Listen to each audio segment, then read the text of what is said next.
This room is full of brand new Corvettes waiting for the new owners to come and pick them up.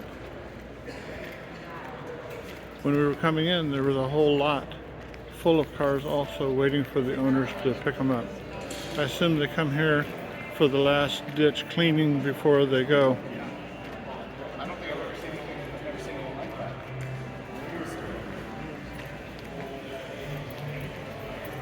They haven't had any Z06s yet for a customer pickup. We got a 70 Stingray, which they're giving Bill Mitchell credit for the Stingray. And this one is a beauty. It's a small block.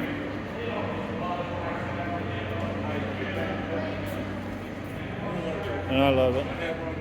This is my favorite. Nothing else involved but looks. This is it.